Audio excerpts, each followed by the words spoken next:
What are the crucial issues in the 2024 elections? What advice does the philosophy of objectivism have to offer in thinking about these elections and the issues arising in them? Welcome to New Ideal, the podcast of the Ayn Rand Institute. I'm Elan Journo. Joining me today is Onkar Ghate. Welcome, Onkar.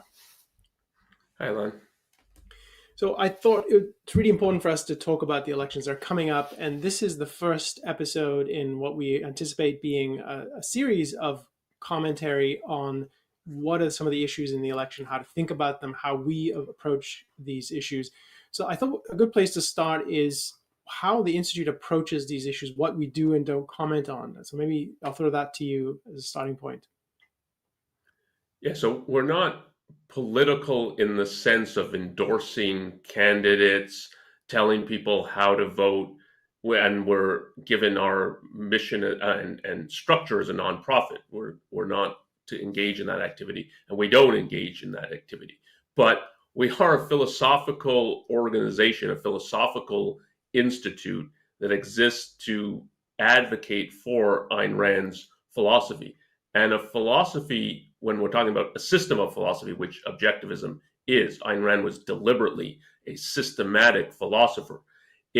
One branch of philosophy is political philosophy, the basic principles that should organize government and law. So a political philosophy has many things to say, many implications for thinking then about politics, about elections, and the one's also, from a philosophical perspective, one should be interested in the direction and trends, intellectual, cultural, political, in one's country, and that philosophy helps you understand those and then to try to shape them for the better. So we're interested in all these issues, even though we're not a political advocacy organization. Like, we don't lobby, we don't tell people who to vote for, and so on. Yeah, I think it's worth underscoring that. As we'll talk about some of the issues today and in the subsequent podcasts and commentary we're planning, I think some of our viewers will be surprised at the angles we take and the evaluations we reach. And I think that's because objectivism is a distinctive, in fact, a unique system of thought. It doesn't sit neatly in any of the existing categories. So you're going to hear from us things that are critical of the GOP and of conservatives and of the Democrats and of liberals and of progressives and of libertarians. And it's not that we are critical of people for the sake of being critical because we're contrarians. It's because our views are highly distinctive and our positions cut across different of the conventional views. So take an issue like abortion, which is often seen as to be pro-abortion as a principle, as a right, is associated with being on the left or progressive or liberal. And we hold that position. In fact, we're more principled about this. We're more consistent about advocating for the right to abortion than even many people who are seen as on the left. And then take other issues like economic issues. We're for a free market, not in the way that Republicans or conservatives are claim to be for a free market. We're for a laissez-faire, absolute capitalist market, an ideal that isn't realized in our existing society. So in that sense, that kind of perspective is associated with what is often seen as the conservative movement or libertarians. And in fact, we hold that position in a consistent and uncompromising way. And yet we're staunchly opposed to many of the positions that define modern conservatism and define libertarianism today. So we don't really fit in any of those categories. So don't be surprised or anticipate being surprised, I suppose, by the kind of positions we do take. And I'll say one other thing about elections this year and in past years, and this is to circle back on your point. I think it's useful to say that it's understandable that people often come to us, and I've had phone calls at the office with people calling to say, how should I vote? I need your advice. And I can't, as an institute employee, give you that advice. That's not what we do, as you said, Onkar. But what we do offer is, in my view, more important because it helps one think about the issue. So, and I think this goes to what kind of advice philosophy gives. I think in some ways, people misunderstand what philosophy is generally. They don't really have a concept in many cases. And insofar as they hear about philosophy, they treat it as if it were a religion or something that is just a set of dogmas.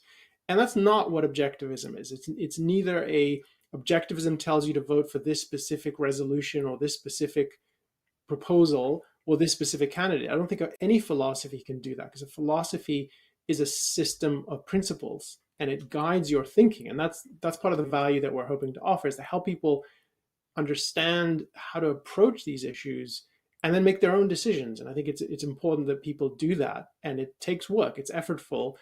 And that's part of our goal here, is to set the stage, set an agenda, and then guide people with the philosophy of objectivism towards making their own decisions.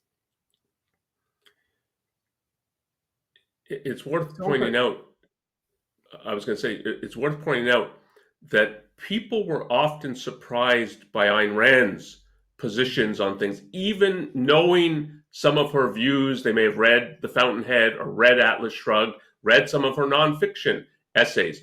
And yet when she had certain positions, they were very surprised. And just take some political ones.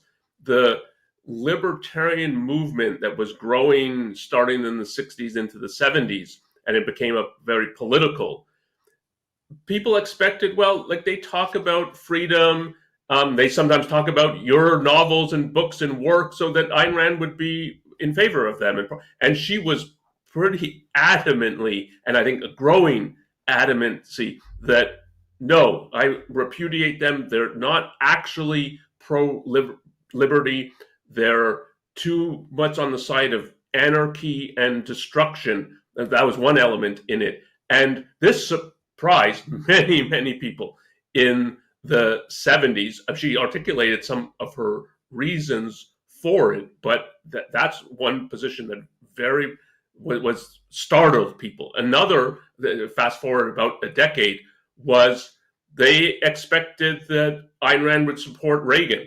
And in one of her last appearances, it's, she says something like, let me anticipate what I'm going to be asked in the Q&A, in which she's going to be asked for. She doesn't support Reagan. And she had reasons centered around the way in which he was bringing religion into politics and appeasing the moral majority.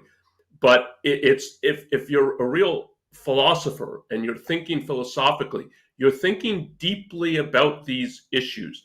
And there's, just to take one kind of a thing that happens a lot and that Ayn Rand analyzed a lot, there's such a thing as masquerading in favor of X when you're actually adamantly opposed to X. And the arch example for Ayn Rand, I think, in her thinking, is she viewed Immanuel Kant as the most evil thinker in history. And he poses as pro-reason and pro-science. So I know many academics who think, yeah, but Kant's on the side of reason and science. How can Ayn Rand be against him? And she viewed it as a complete masquerade. And that happens in politics as well. Our goal today is to talk about some of the issues on the campaign trail in the culture right now and that are important to think about. So I want to get to that. I just want to make one other observation about how Ayn Rand thought about these issues. You made the point just a moment ago, Onkar, that to think philosophically is to be interested in the direction of intellectual life and culture and to influence it in positive directions. And I think Ayn Rand was really committed to that in the latter part of her career, in the post-Atlas Shrugged years, when she was more focused on talking about philosophy and its application. I think for many people, it's interesting to, and also you mentioned her reaction to libertarians and to Reagan. I think it's interesting for people to go and look at her commentary on particular elections. And she did this, not every single election, but she thought certain elections really warranted commentary. Certain candidates she thought held certain promise. And one thing that impresses me about her approach to this is just, one, she learned a lot from doing it. And I think in some cases she thought more, she expected more from certain candidates than they actually were able to deliver. And she observed that. But there's a real precision in how she's evaluating particular candidates. So this is more by way of teasing for people to go and explore, but it's interesting to go and look at her commentary on Barry Goldwater before the elections, and then after the election, she has a kind of a post-mortem on him, what it is she responded to, and it was surprising. It wasn't his domestic policy, in fact, his foreign policy, and then her analysis of why he failed is really illuminating. You mentioned Reagan. I think that surprises a lot of people. I think also her an account of Nixon, I think, is really interesting. And there's just a lot of rich philosophical analysis of particular candidates in general elections. So that's for people who want to understand how she approached it. And our goal is to take the principles of objectivism and bring them to bear on the issues of today. So let's turn now to some of the things that we think of as on people's minds. They're part of the debate. And then I think there's another category of things that should be, but aren't necessarily. So let's start with that. So Onkar, what would you say are some of the things that are really important that you're thinking about that I think a lot of people are engaged with right now? Yes, and things that we will be talking about in the next 6 months in the run up to the election. Well, one is just the Trump phenomenon. Trump as a candidate, the base that he's appealing to and leveraging, what that base actually seems to think, how they process things. I think of Trump in partly as he's representative of a growing tribalism in the country, but so putting it as a Trump phenomenon, it's not just Donald Trump as a candidate, but the appeal of Donald Trump. And I wrote about this when he was first elected for the Institute. And again, to take I think of the subject matter of, wasn't Trump the political candidate, and he had just won election, and I deliberately wrote the piece after to not even make it look like we're trying to sway people about how to vote.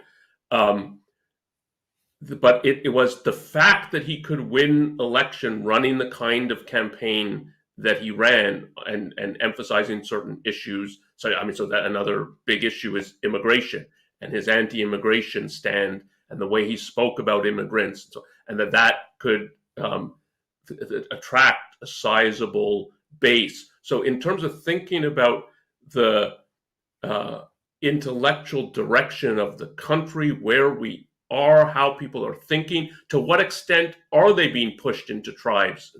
You have to think about the Trump phenomenon, and I have a pretty negative view of this phenomenon, and we'll talk about that. I actually think it'll be interesting to revisit that piece in light of the 5 years history, or no, it's about 8 years history now. So that's one, and I'll just say that there's an expectation for other intellectuals and intellectual organizations that we would have a perspective on the Trump phenomenon as an intellectual, philosophical organization. I met many people afterwards. So after we at ARI had done some things post the 2016 election on Trump, saying, yeah, in investigating you guys, so people new to the Institute or who want to do something, one of the things I looked at is like, what's your stance on this phenomenon? And they told me, like, they read the article, and we do the same in regard to other organizations and intellectuals. Like, how are they thinking about this? What is their stand in regard? So it's a major issue that it would be, if we didn't offer a perspective on it, there would, I think, rightly be, like, what good is a philosophy if it doesn't help you understand this phenomenon? Yeah, I agree. I think that's true of I think all of the issues that we tackle is that it's in part to primarily to explain the phenomenon, whatever domestic, international, and in the course of doing that is to exhibit the value that the philosophy offers one. I think I think of it as it helps to unlock important issues that are hard and that a lot of people struggle with. I want to add something to what you were saying about. I think that's a great idea. I think it would be good to revisit that essay and talk about what you were arguing, what you weren't arguing. Because one of the things I remember about it, and I guess it is now almost 8 years ago, but a lot of the reaction to it. I just want to put a pin in this, so something to come back to. A lot of reaction was, people personalizing it to why are you criticizing me for voting for Trump? And I don't think that was the point. Now there might be people who voted for him for bad reasons or good reasons, and there's a lot to say about the reasons for a particular candidate, and that's something else we should talk about. But the point of the article was about the phenomenon and the appeal, and not the candidate, and not the evaluation of people who voted for him, even if there are implications for that. But you would have to think about what those implications are, and what the context was, and who they are, and what the conditions were. So that's not to say there isn't things to say, but it's that wasn't the point of it. And I think that it's interesting that that was part of the reaction. And the other thing I remember is that I read the piece when it came out. I read it numerous times because we got questions, and it was an issue for people, and they wanted to better understand it. But one thing that struck me is how loosely people were reading it versus what was actually on the page. And that so I think there was a high, maybe as a good example of a highly emotional issue where it's harder for people to process. And that's something that I think is true of that. There's more than one piece on Trump, but that the first one in particular, I think, was just, it reminds me of how charged that environment was post 2016 election. How people really, there were people talking about they're going to move to Canada, they're going to, cancel give up their citizenship, things like that. So it's just an interesting moment. So Trump, yes, we'll definitely have discussion on that. You mentioned abortion, and that is just grown into such a big issue since the fall of Roe v. Wade, which is an issue we've talked about, and we need to talk more about it. It's so significant, and I think it's becoming more of an issue on the campaign trail. I think that's a good thing in it because it's so important. The worry I have, and again, today is more of a preview than it is a discussion of the topics, but one thing to flag for further discussion is it's not understood well enough as what exactly the striking of Roe v. Wade has done to individual rights. I think it's not understood the significance of it, and there's too easy a dismissal of the consequences. And the way I would put it more bluntly is, I think women are dying because Roe v. Wade has been overturned, and in many states it's next to impossible to obtain an abortion, including for the kinds of cases that the people who are opposed to abortion claim that they want to be able to allow so-called exceptions for. And I think there's a lot to say on the issue of abortion, how it's processed. So we'll come back to that. Anything on this before we move to the other topics?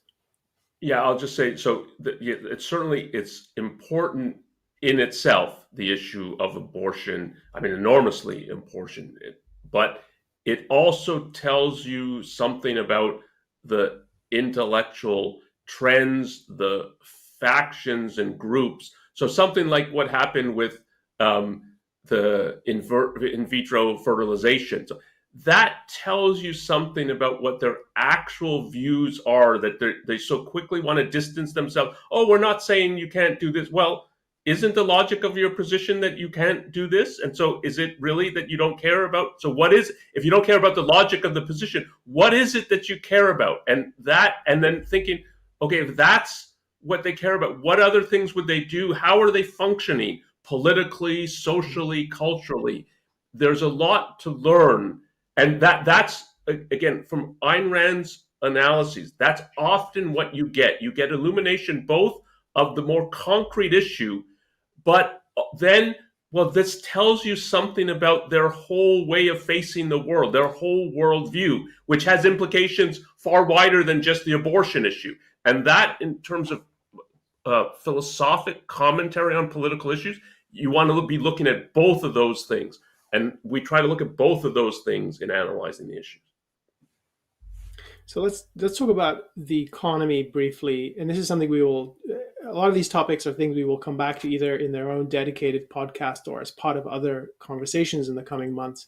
I think the economy is something I would like for us to do more on in general, but I think that there's things we've done that touch on this. So a couple of aspects here. One, inflation, I think, is a major issue in the elections right now. And I think we bring a distinctive view to that. Our expertise is not in economics. I know you have some, but as an organization, that's not where we define ourselves.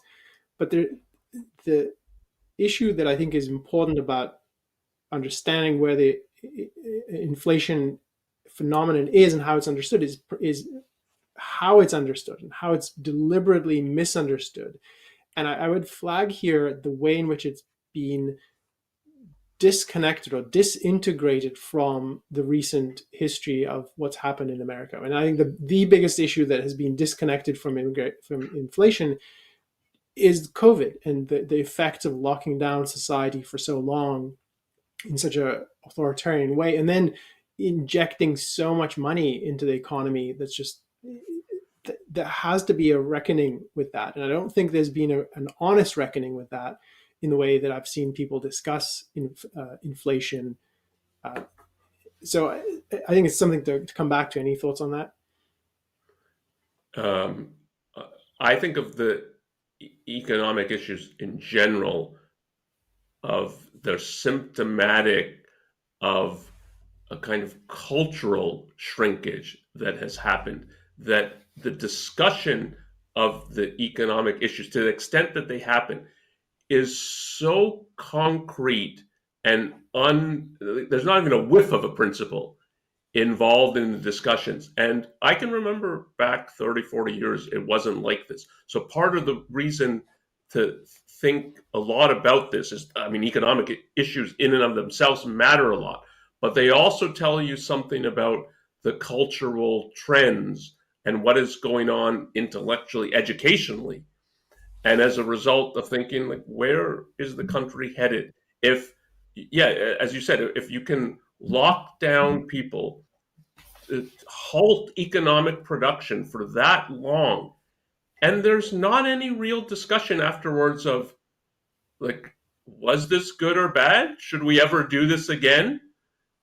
It warrants real analysis.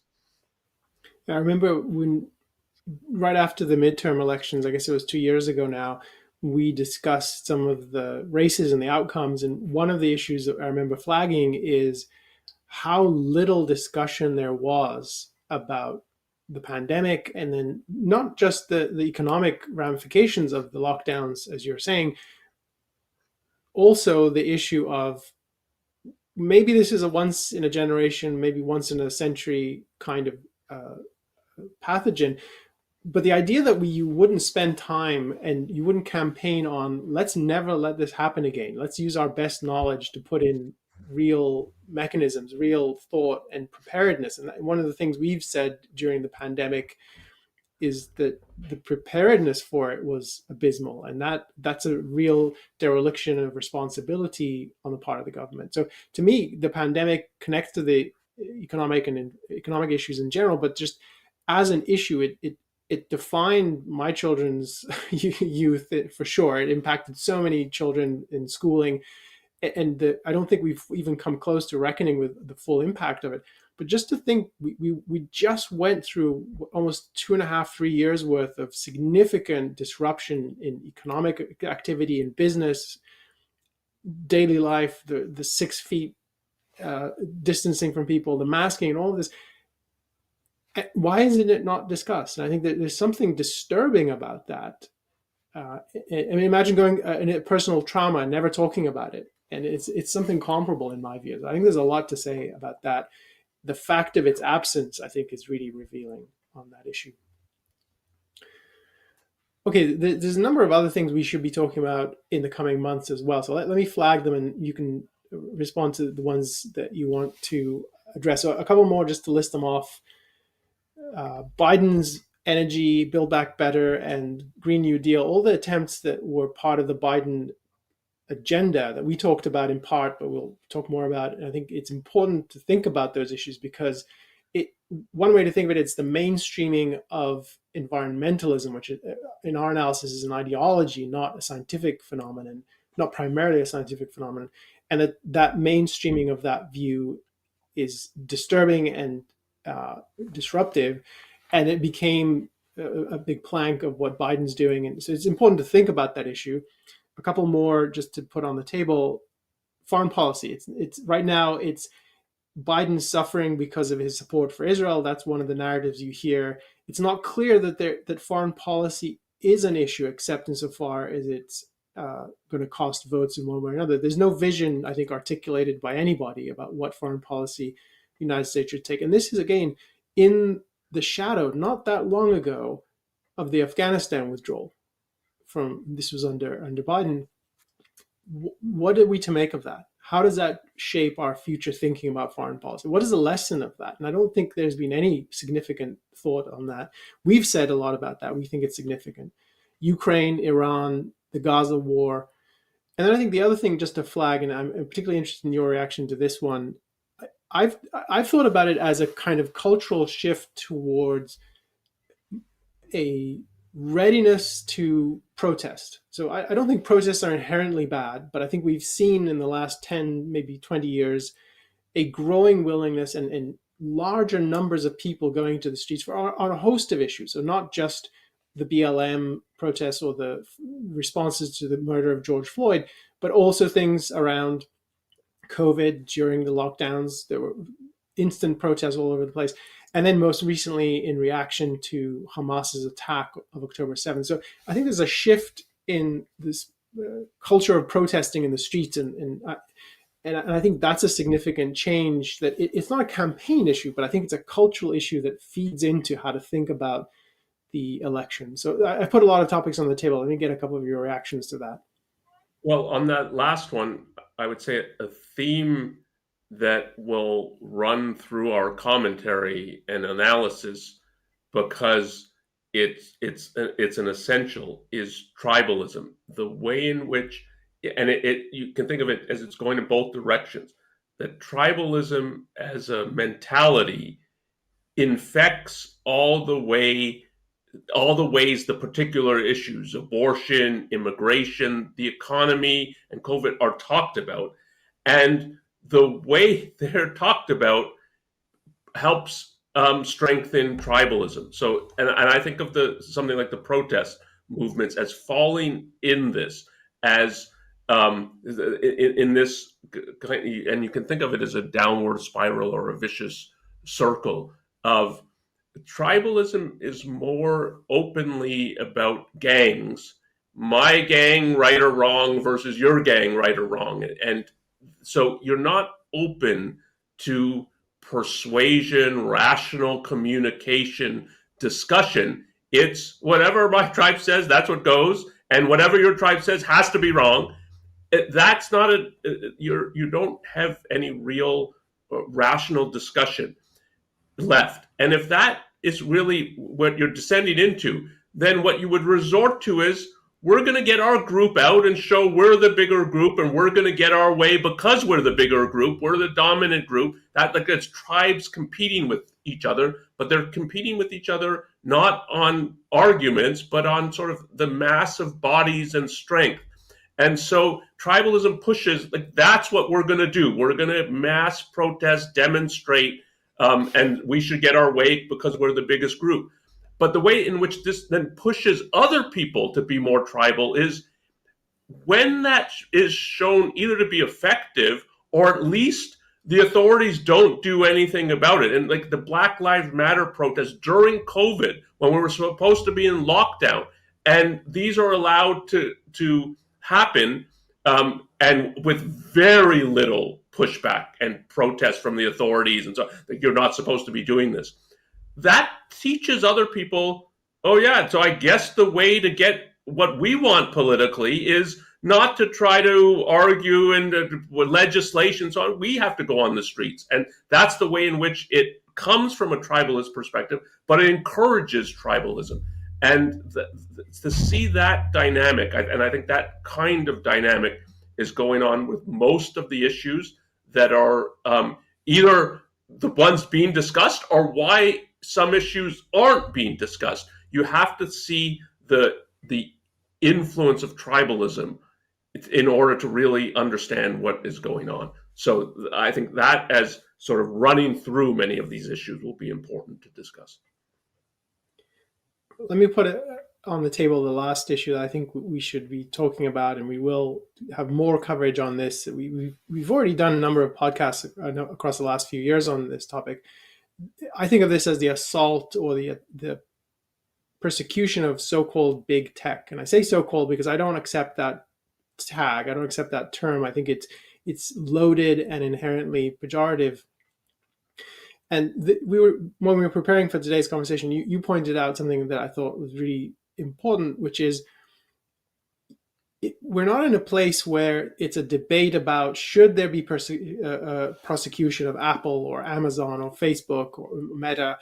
It's There's agreement on it, and then there's disagreement over details, or that in effect, I don't know that there's even disagreement over the details. It's become a bipartisan issue, and I think of it as a convergence that it's hard to find people who are questioning this whole approach. And important to identify here is it's the convergence of two kinds of threats. One is economic, one is intellectual. One, and this is something Ayn Rand talked about decades ago.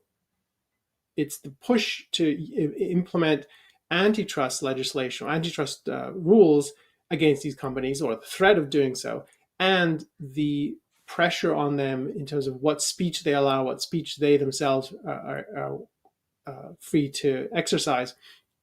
And this, I think, and the most recent example of this is the case against Apple, which we talked about a week or two ago. I forget when it was announced, and we'll be talking more about this. So it's not about particular companies, although it's important which companies are being singled out. It's the more successful ones that are inherently the targets. This is a significant issue. It has only gotten more significant over time. And I think our perspective on this is distinctive and important, and it has to be part of how people think about the direction of the country, the direction of politics, and what's discussed and what isn't being discussed in these elections 2024. And to me, this isn't discussed. It's a crime that it isn't discussed. And I think and we'll talk more about the reasons why this is unjust. But I think to put our perspective here, just in terms of a headline, this is a persecution, not a prosecution. I think it's important to understand it in those moral terms.